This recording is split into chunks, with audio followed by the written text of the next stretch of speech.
যেই ব্যক্তি কোরবানি দিবে, আমরা যারা কোরবানি দিব সমুদে হাজিরিন, চারটা কথা মনে রাখতেই হবে। এক নম্বর কথা হচ্ছে কোরবানি দিতে হবে একেবারে পরিশুদ্ধ নিয়াত। এক নম্বর কি থাকতে হবে? পরিশুদ্ধ নিয়াত থাকবে। একমাত্র কার জন্য? এই নিয়াত থাকতে হবে এক নম্বর। দুই নম্বরে আগে যে কথাটা বলছিলাম, কোরবানি হবে হালাল টাকায়। কি টাকায়? হালাল টাকায়। তৃতীয় নম্বরে কোরবানি করতে হবে শরীয়ত মোতাবেক। শরীয়তের বাইরে কখনো কোরবানির কোনো কাজ করা যাবে না। যেমন ধরেন মাসালাতে কোরবানির পশুটাকে পশ্চিমমুখী করতে হবে, আল্লাহর নামে জবাই করতে হবে। এরকম যেই জাতীয় শরীয়ত মোতাবেক যা যা আছে এই শরীয়ত মোতাবেক করতে হবে। আমার ভাইয়েরা, আল্লাহ মাফ করুন, বাংলাদেশের অনেক জায়গায় অনেক ঘটনা আমরা শুনে থাকি, অনেক জায়গা থেকে অনেক এমন কিছু মানে পীর ভক্ত লোক থাকে যারা পীরের নাম নিয়ে তারপরে কি করে? পশু জবে করে। নাউজুবিল্লাহ মিন জালিক। ওইটা একেবারে সরাসরি আল্লাহর সাথে শিরক, এটা হারাম।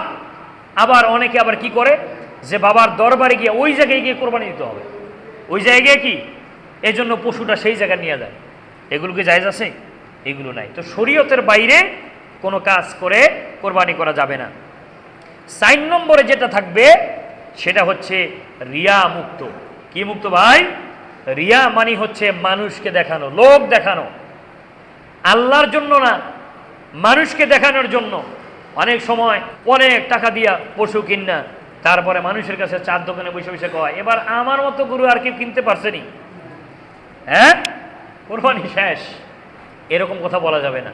এরপরে বর্তমান ডিজিটাল যুগে তো আমার সামাজিক যোগাযোগ মাধ্যম তো আছেই, কিনতে গিয়ে সেলফি, কেনার পরে সেলফি, এত টাকা দিয়ে কিনছি, এগুলো মনে করেন এই যে মানুষকে দেখানো, এই লোক দেখানো, এটা যেন না হয়।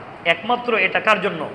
আল্লাহর জন্য। সমাজে হাজিরিন, তাহলে এই 4টা জিনিস আমাদেরকে মনে রাখতে হবে। 1 নম্বরে পরিশুদ্ধ নিয়াত, 2 নম্বরে হালাল হতে হবে, 3 নম্বরে শরীয়ত মোতাবেক, আর 4 নম্বরে হচ্ছে লোক দেখানো চলবে না, রিয়া মুক্ত থাকতে হবে।